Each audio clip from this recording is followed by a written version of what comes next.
ಸಚಿವರು ಪುಷ್ಪಾರ್ಚನೆಯನ್ನು ಮಾಡಿ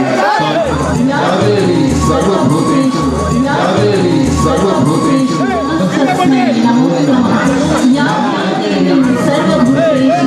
ಶಾಂತಿರೂಪೇಣ ಸಂಸ್ಥಿತ ನಮಸ್ತಸ್ಮೈ ನಮಸ್ತಸ್ಮೈ ನಮಸ್ತಸ್ಮೈ ನಮೋ ನಮಃ.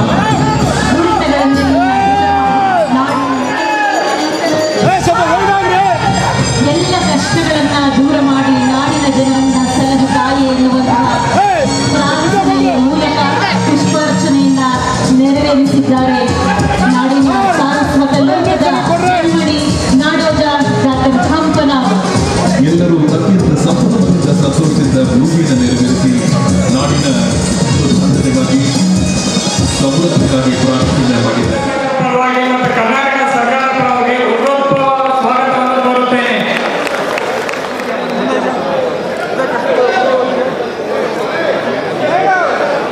ಮೇಡಮ್ ಸೈಡು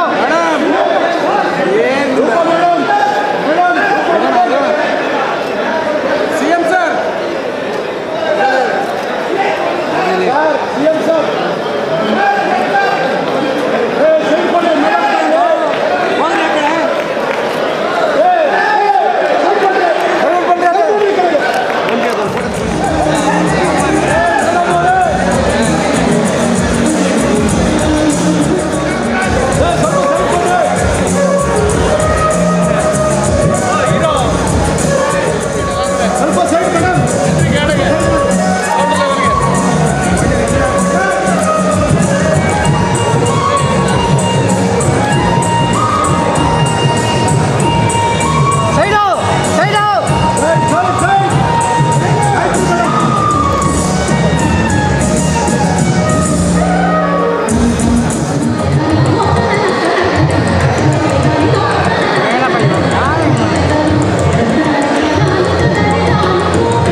ಒಬ್ರು ಹೇಳಿ, ನಾನೇನು ಹೇಳೋದಿಲ್ಲ. ನೀವೇನು 27-28 ದೆಹಲಿ ಪ್ರವಾಸದ ಉದ್ದೇಶ ಏನು ಸರ್? 27-28 ದೆಹಲಿ ಪ್ರವಾಸದ ಉದ್ದೇಶ ಸರ್, ವರಿಷ್ಠ ಏನಾದರೂ ಭೇಟಿ ಆಗುವಂಥದ್ದು ಮಾಡುತ್ತೆ. ಯಾರು ಹೇಳಿದ್ರು ಡೆಲ್ಲಿಗೆ ಹೋಗ್ತೀನಿ ಅಂತ ಇನ್ನೂ ತೀರ್ಮಾನನೇ ಮಾಡಿಲ್ಲ. ನಂದಿನಿ ಕಾರ್ಯಕ್ರಮ ಸಂಬಂಧಪಟ್ಟ ನಂದಿನಿ KMF ಒಂದು ಕಾರ್ಯಕ್ರಮ ಅವ್ರು ಕೇಳಿ, ನನಗೆ ಗೊತ್ತಿಲ್ಲ. 27-28 ದೆಹಲಿಗೆ ಹೋಗ್ತಾ ಇಲ್ಲ ಸರ್. ಸರ್ ಈಗ ಇವಾಗ ಏನಂದ್ರೆ ಸರ್, ಈಗ ಜಾತಿ ಗಣತಿ ಜಾರಿ ಮಾಡ್ಬೇಕಂತೇಳಿ ರಾಯರೆಡ್ಡಿ ಅವರು ಒತ್ತಾಯ ಮಾಡಿರುವಂಥದ್ದು ಇವತ್ತು ಸರ್. ಈಗ ಇವತ್ತು ಸಿಂಧೂರಲ್ಲಿ ಘೋಷಣೆ ಮಾಡಲಿ ಅವ್ರ ಅಭಿಪ್ರಾಯ ಹೇಳಿದ್ದಾರೆ.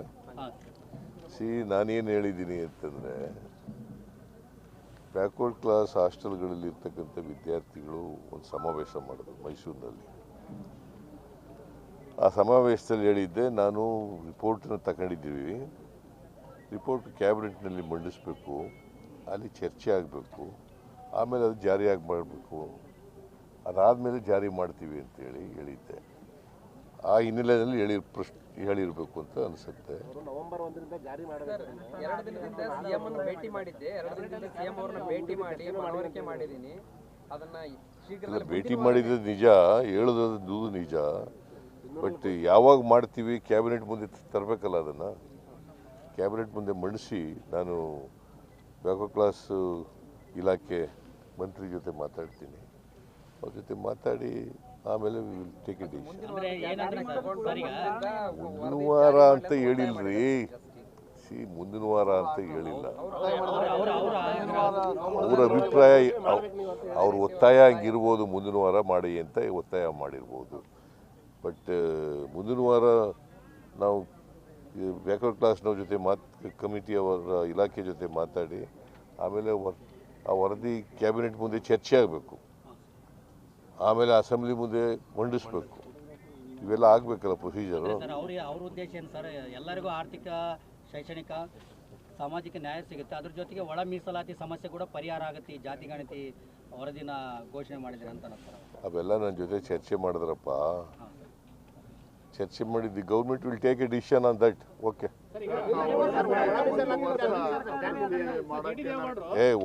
ಒಬ್ಬರು ಮಾತಾಡ್ರಿ, ಸುಮ್ಮನೆ ನೀವು.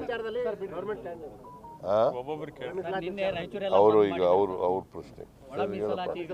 ತಾಳ್ರಿ, ಅವ್ರು ಕೇಳ್ರಿ. ಒಳ ಮೀಸಲಾತಿ ಸುಪ್ರೀಂ ಕೋರ್ಟು ಡಿಸಿಷನ್ ಕೊಟ್ಟಿದೆ. ಅದು ನಾನು ಕ್ಯಾಬಿನೆಟ್ನಲ್ಲಿ ಮತ್ತು ಹೈಕಮಾಂಡ್ ಜೊತೆ ಚರ್ಚೆ ಮಾಡಬೇಕು. ಸರ್ ಈಗ ಬಿಜೆಪಿ ಅವರು ರಾಜೀನಾಮೆ ಕೊಡು ಅಂತ ಹೇಳ್ತಾರೆ. ಆದರೆ ಜಿಟಿ ದೇವೇಗೌಡರು ತಮ್ಮ ಪರ ಬ್ಯಾಟಿಂಗ್ ಬೀಸಿದ್ರು. ಏನು ಅವ್ರು ಯಾವ ಪಾರ್ಟಿಯವರು? ಹಾಂ, ಜೆ ಡಿ ಎಸ್ JDSನವರು. ಹಿರಿಯ ಲೀಡರ್ ಅಲ್ವಾ? ಅವ್ರು ಹೇಳಿರೋದು ಸರಿ ಇದೆ ಇರಬೇಕು. ಸರ್, ಇದಕ್ಕೆ ಕುಮಾರಸ್ವಾಮಿ ಅವರು ಅವ್ರು ಹೇಳಿರೋದು ನನ್ನ ಪ್ರಕಾರ ಸರಿ ಇದೆ ಅಂತ ಅನ್ಕೊಂಡಿದ್ದೀನಿ. ಸರ್, ಕುಮಾರಸ್ವಾಮಿ ಅವರು ಹಾಗಲಕಾಯಿಗೆ ಬೇವಿನಕಾಯಿ ಸಾಕ್ಷಿ ಅಂತೇಳಿ ಅದಕ್ಕೆ ಟೀಕೆ ಮಾಡಿದ್ದಾರೆ. ಯಾಕಂತಂದರೆ ಅವ್ರ ಪಕ್ಷದವರೇ ಅಲ್ವಾ? ಅವ್ರು ಯಾರೋ ಏನಾಗಿದ್ದಾರೋ ಅವರು ಕೋರ್ ಕಮಿಟಿ ಚೇರ್ಮನ್ರು. ಅವ್ರು ಹೇಳಿದ ಮೇಲೆ ಏನಂತ ಅರ್ಥ? ಹಾಂ, ಏನ್ರಿ ಅರ್ಥ? ಅದು ಮಾತಾಡಲ್ಲ ನೀವು. ಹಾಗಲಕಾಯಿ ಕುಮಾರಸ್ವಾಮಿ ಅವರು ಯಾಕೆ ಸರ್ ನಿಮ್ಮ ವಿರುದ್ಧ ಅಷ್ಟೊಂದು ಟೀಕೆಗಳನ್ನ ಮಾಡ್ತಾರ ವೈಯಕ್ತಿಕವಾಗಿ? ಭಯ ಅವ್ರಿಗೆ. ಈಗ ಭಾರತೀಯ ಜನತಾ ಪಕ್ಷ ಇರ್ಬೋದು, ಕಾಂಗ್ರೆಸ್ ಇರ್ಬೋದು, ಅಲ್ಲ JDS ಇರ್ಬೋದು, ಎರಡು ಪಕ್ಷದವ್ರಿಗೂ ನಾನು ಅಧಿಕಾರದಲ್ಲಿದ್ದರೆ ಅವ್ರಿಗೆ ಅವ್ರ ಪಕ್ಷಗಳು ದುರ್ಬಲ ಆಗ್ತವೆ ಅಂತಕ್ಕಂಥ ಭಯ ಅವ್ರಿಗೆ. ಸರ್, ಈಗ ಒಂದು ವರ್ಷ ನನಗೆ ಚಾಮುಂಡೇಶ್ವರಿ ಇದು ಆಶೀರ್ವಾದ ಮಾಡಲಿ ಅಂತ ಹೇಳಿದ್ರಿ. ಒಂದು ವರ್ಷ ಚಾಮುಂಡೇಶ್ವರಿ ಆಶೀರ್ವಾದ ಮಾಡಲಿ, ಒಳ್ಳೆ ಕೆಲಸ ಮಾಡ್ತಾರೆ. ಪುನಃ ಮತ್ತೆ ದಸರಾ ಮಾಡಲ್ವ ನಾವು? ಅದ್ರ ಅರ್ಥ ಏನು? ಮುಂದಿನ ವರ್ಷ ಮತ್ತೆ ಪೂಜೆ ಮಾಡ್ತೀವಲ್ಲ. ಕೇಳ್ರಿ, ನನ್ನ ಮಾತು ಕೇಳ್ರಿ. ನಾನು ಹೇಳ್ದವ್ ನಾನು, ನೀ ಹೇಳ್ದ ಕೇಳಲ್ಲ. ಸ್ಟೇಟ್ಮೆಂಟ್ ಮಾಡ್ರವ್ ನಾನು. ಎವ್ರಿ ಇಯರ್ ದಸರಾ ಮಾಡ್ತೀವಿ. ಮುಂದಿನ ವರ್ಷ ಪ್ರಾರ್ಥನೆ ಮಾಡ್ತೀವಿ. ಮತ್ತೆ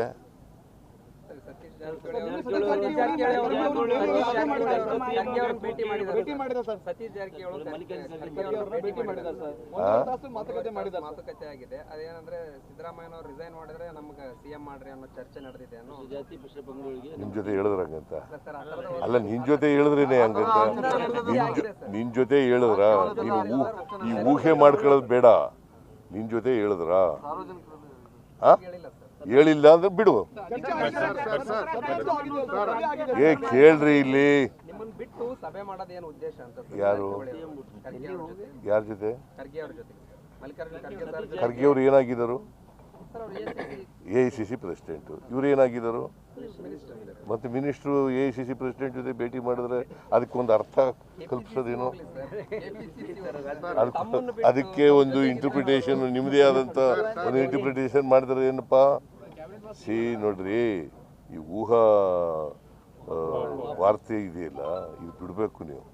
ಊಹೆ ಮಾಡ್ಕೊಂಡು ಯಾವಾಗಲೂ ಕೆಟ್ಟದೇ ಯೋಚನೆ ಮಾಡೋದು. ಒಳ್ಳೇದು ಯಾಕೆ ಯೋಚನೆ ಮಾಡಲ್ಲ?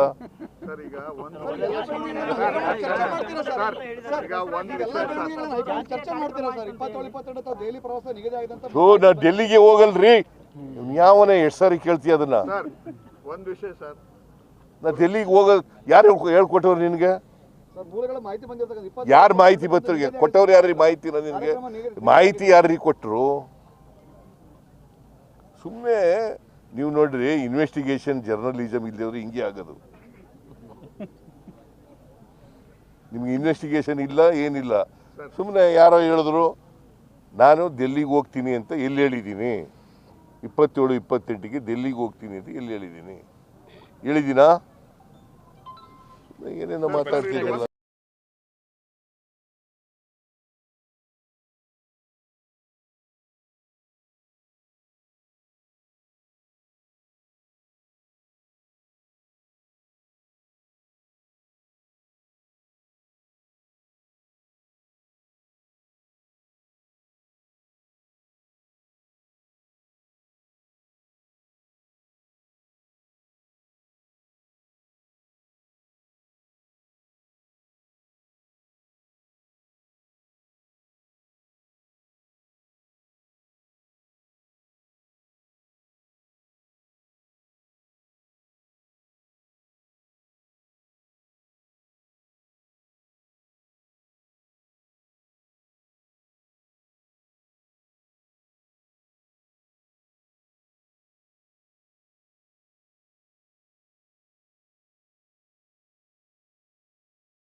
ರಾಜ್ಯದ ಉಪಮುಖ್ಯಮಂತ್ರಿಗಳಾದಂಥ ಮಾನ್ಯ ಡಿ ಕೆ ಶಿವಕುಮಾರ್ ಅವರ, ಮೈಸೂರು ಜಿಲ್ಲಾ ಉಸ್ತುವಾರಿ ಸಚಿವರಾದಂಥ ಡಾಕ್ಟರ್ ಎಸ್ ಸಿ ಮಹದೇವಪ್ಪ ಅವರ,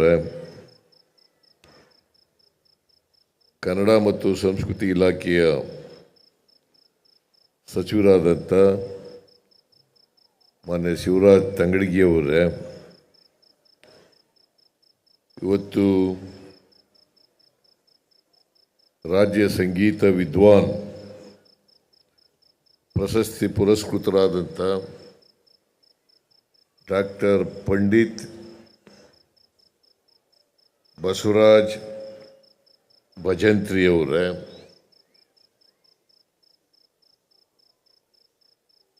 ಈ ಕಾರ್ಯಕ್ರಮದ ಅಧ್ಯಕ್ಷತೆ ವಹಿಸಿರ್ತಕ್ಕಂಥ ಈ ಕ್ಷೇತ್ರದ ಶಾಸಕರು ಆದಂಥ ಶ್ರೀ ವತ್ಸ ಅವರ, ಎಲ್ಲ ವೇದಿಕೆ ಮೇಲಿರ್ತಕ್ಕಂಥ ಶಾಸಕ ಮಿತ್ರರೇ, ಮಾಜಿ ಲೋಕಸಭಾ ಸದಸ್ಯರೇ, ಇತರ ಎಲ್ಲ ಅಧಿಕಾರಿ ಸ್ನೇಹಿತರೇ, ಇಲ್ಲಿ ಬಂದಿರತಕ್ಕಂಥ ಎಲ್ಲ ಆತ್ಮೀಯ ಸೋದರ ಸೋದರಿಯರೇ, ಮಾಧ್ಯಮದ ಗೆಳೆಯರೇ, ಇದು ಭಾಷಣ ಮಾಡ್ತಕ್ಕಂಥ ವೇದಿಕೆ ಅಲ್ಲ. ಭಾಳ ತಡವಾಗಿ ಕಾರ್ಯಕ್ರಮ ಆರಂಭ ಆಯಿತು. ಅದಕ್ಕಾಗಿ ನಿಮ್ಮೆಲ್ಲರ ಕ್ಷಮೆಯನ್ನು ಕೋರಲಿಕ್ಕೆ ಬಯಸ್ತಾ ಇದ್ದೇನೆ. ಇವತ್ತು ಬೆಳಿಗ್ಗೆ ದಸರಾ ಮಹೋತ್ಸವದ ಉದ್ಘಾಟನೆಯನ್ನು ಖ್ಯಾತ ಸಾಹಿತಿ ಹಂಪ ನಾಗರಾಜ್ ಅವರು ಮಾಡಿದ್ದಾರೆ. ಅನೇಕ ಕಾರ್ಯಕ್ರಮಗಳನ್ನು ದಸರಾ ಅಂಗವಾಗಿ ಇವತ್ತು ಮಾಡಿದ್ದೇವೆ. ಈ ಸಾಯಂಕಾಲ ಅರಮನೆ ಮುಂಭಾಗದಲ್ಲಿ ದಸರಾ ಸಾಂಸ್ಕೃತಿಕ ಕಾರ್ಯಕ್ರಮಗಳನ್ನು ಹಮ್ಮಿಕೊಂಡಿದ್ದೇವೆ. ಅದರ ಜೊತೆಗೆ ರಾಜ್ಯ ವಿದ್ವಾನ್ ಪ್ರಶಸ್ತಿಯನ್ನು ಕೊಡ್ತಕ್ಕಂಥ ಕಾರ್ಯಕ್ರಮ ಹಮ್ಮಿಕೊಂಡಿದ್ದೀವಿ. ನಾನು ಅತ್ಯಂತ ಸಂತೋಷದಿಂದ ದಸರಾ ಸಾಂಸ್ಕೃತಿಕ ಕಾರ್ಯಕ್ರಮಗಳನ್ನು ಉದ್ಘಾಟನೆ ಮಾಡಿದ್ದೇನೆ ಅಂತೇಳಿ ಘೋಷಣೆ ಮಾಡಿ, ಈಗಾಗಲೇ ರಾಜ್ಯ ಸಂಗೀತ ವಿದ್ವಾನ್ ಪ್ರಶಸ್ತಿಯನ್ನು ಡಾಕ್ಟರ್ ಪಂಡಿತ್ ಬಸವರಾಜ್ ಭಜಂತ್ರಿ ಅವರಿಗೆ ಸರ್ಕಾರ ಕೊಟ್ಟಿದೆ. ಪ್ರತಿ ವರ್ಷ ದಸರಾ ಮಹೋತ್ಸವವನ್ನು ಆಚರಣೆ ಮಾಡುವಾಗ ಸಂಗೀತ ಕ್ಷೇತ್ರದಲ್ಲಿ ಅಪಾರವಾದಂಥ ಸಾಧನೆ ಮಾಡಿದಂಥವರಿಗೆ ಕೊಡ್ತೀವಿ. ಶಹನಾಯಿ ಸಂಗೀತ ಭಾಳ ಪ್ರಸಿದ್ಧವಾದಂಥ ಸಂಗೀತ. ಆ ಸಂಗೀತದಲ್ಲಿ ಭಾಳಷ್ಟು ಸಾಧನೆ ಮಾಡಿರ್ತಕ್ಕಂಥವರು ಬಸವರಾಜ್ ಭಜಂತ್ರಿಯವರು. ಅವರು ಹಾವೇರಿ ಜಿಲ್ಲೆಯವರು. ಅವರು ಮಾತಾಡುವಾಗ ಹೇಳಿದ್ರು, ನಾನು ಎಲ್ಲೂ ಕೂಡ ಅರ್ಜಿ ಹಾಕೊಳ್ಳಲ್ಲ, ನನ್ನನ್ನು ಗುರುತಿಸಿ ಪ್ರಶಸ್ತಿಗಳನ್ನು ಕೊಟ್ಟರೆ ಸ್ವೀಕಾರ ಮಾಡ್ತೀನಿ, ಕೊಡಲಿಲ್ಲ ಅಂತಂದ್ರೆ ಸುಮ್ಮನೆ ಆಗಿಬಿಡ್ತೀನಿ ಅಂತ ಮಾತು ಹೇಳಿದ್ರು. ಅವರು ಶಹನಾಯಿ ನುಡಿಸೋದ್ರಲ್ಲಿ ಭಾಳಷ್ಟು ಸಾಧನೆಯನ್ನು ಮಾಡಿದ್ದಾರೆ. ದೇಶ ವಿದೇಶಗಳಲ್ಲಿ ಅವರ ಶಹನಾಯಿ ನುಡಿಸ್ತಕ್ಕಂಥದ್ದನ್ನು ಮಾಡಿದ್ದಾರೆ. ಜೊತೆಗೆ ಸಾವಿರಾರು ವಿದ್ಯಾರ್ಥಿಗಳಿಗೆ ಶಹನಾಯಿ ವಿದ್ಯೆಯನ್ನು ಕಲಿಸ್ತಕ್ಕಂಥ ಕೆಲಸವನ್ನು ಮಾಡ್ತಾ ಇದ್ದಾರೆ. ಅಂಥವರನ್ನು ಸರ್ಕಾರ ಗುರುತಿಸಿದೆ. ಅವರಿಗೆ ಈ ವರ್ಷದ ಸಂಗೀತ ವಿದ್ವಾನ್ ಪ್ರಶಸ್ತಿಯನ್ನು ಕೊಟ್ಟಿದ್ದೇವೆ. ಈ ಸಂಗೀತ ವಿದ್ವಾನ್ ಪ್ರಶಸ್ತಿಯನ್ನು ಕೊಡ್ತಕ್ಕಂಥದ್ದು ಸರ್ಕಾರ ತನ್ನನ್ನು ತಾನೇ ಗೌರವಿಸ್ಕೊಂಡಾಗಿ ಅಂತಕ್ಕಂಥ ಮಾತುಗಳನ್ನು ಹೇಳಲಿಕ್ಕೆ ಬಯಸ್ತಾರೆ. ಯಾಕಂದರೆ ಮೈಸೂರು ನಗರದಲ್ಲಿ, ಮೈಸೂರನ್ನು ನಾವು ಸಾಂಸ್ಕೃತಿಕ ನಗರ ಅಂತ ಕರಿತೀವಿ. ಸಂಗೀತಕ್ಕೆ, ಕಲೆಗೆ, ನೃತ್ಯಕ್ಕೆ, ಸಾಹಿತ್ಯಕ್ಕೆ ಭಾಳ ಹೆಸರುವಾಸಿಯಾದಂಥ ನಗರ. ಮೊದಲಿಂದಲೂ ಕೂಡ, ರಾಜರ ಕಾಲದಿಂದಲೂ ಕೂಡ ಕಲೆ, ಸಂಗೀತ, ನೃತ್ಯ ಇವುಗಳಿಗೆ ಹೆಚ್ಚು ಪ್ರೋತ್ಸಾಹವನ್ನು, ಬೆಂಬಲವನ್ನು ಇಂದಿನ ಮಹಾರಾಜರುಗಳು ಕೊಟ್ಟಿದ್ದಾರೆ. ಈಗಾಗಲೇ ಹೇಳಿದರು, ನಾಲ್ವಡಿ ಕೃಷ್ಣರಾಜ ಒಡೆಯರವರು ಹೆಚ್ಚಿನ ರೀತಿಯಲ್ಲಿ ಇದಕ್ಕೆ ಬೆಂಬಲವನ್ನು, ಸಹಕಾರವನ್ನು ಕೊಟ್ಟರು. ಹಾಗಾಗಿ ಇವತ್ತು ಮೈಸೂರು ನಗರ ಸಾಂಸ್ಕೃತಿಕ ನಗರ ಆಗಿರಬೇಕಾದರೆ ಕಾರಣ ರಾಜಮನೆತನ ಅಂತಕ್ಕಂಥದ್ದನ್ನು ಕೂಡ ಹೇಳಲಿಕ್ಕೆ ನಾನು ಬಯಸ್ತಾ ಇದ್ದೇನೆ. ಅದನ್ನೇ ಈಗ ನಾವು ಮುಂದುವರಿಸ್ತಾ ಇದ್ದೀವಿ. ನಮ್ಮ ಸರ್ಕಾರನೂ ಕೂಡ ಮುಂದುವರಿಸ್ತಾ ಇದೆ.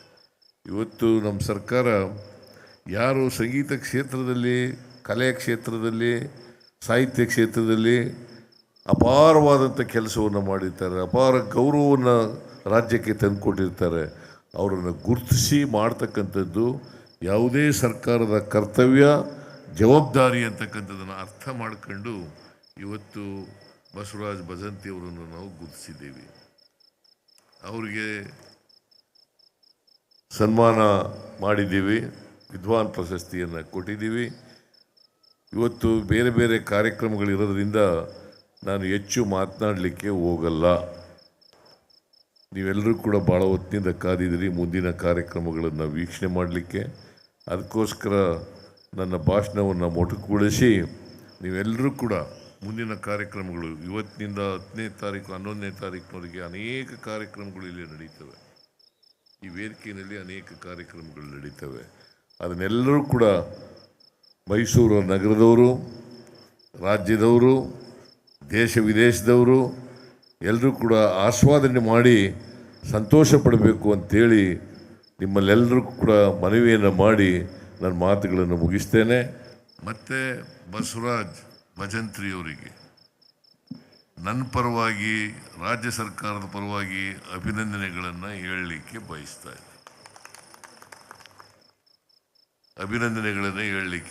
ಇದ್ದೇನೆ. ಅವರಿಗೆ ಇನ್ನೂ ಕೂಡ ಆಯುಸ್ಸು, ಆರೋಗ್ಯಗಳು ದೊರಕಲಿ, ಇನ್ನಷ್ಟು ಸೇವೆಯನ್ನು ಮಾಡಲಿ, ಇನ್ನಷ್ಟು ಸಾಧನೆಗಳನ್ನು ಮಾಡಲಿ ಅಂತ ದೇವರಲ್ಲಿ ಪ್ರಾರ್ಥನೆ ಮಾಡಿ ಅವರಿಗೆ ಶುಭ ಕೋರಿ ನಿಮ್ಮೆಲ್ಲರಿಗೂ ದಸರಾ ಮಹೋತ್ಸವದ ಶುಭಾಶಯಗಳನ್ನು ಕೋರಿ ನನ್ನ ಮಾತುಗಳನ್ನು ಮುಗಿಸ್ತೇನೆ. ಜೈ ಹಿಂದ್, ಜೈ ಕರ್ನಾಟಕ.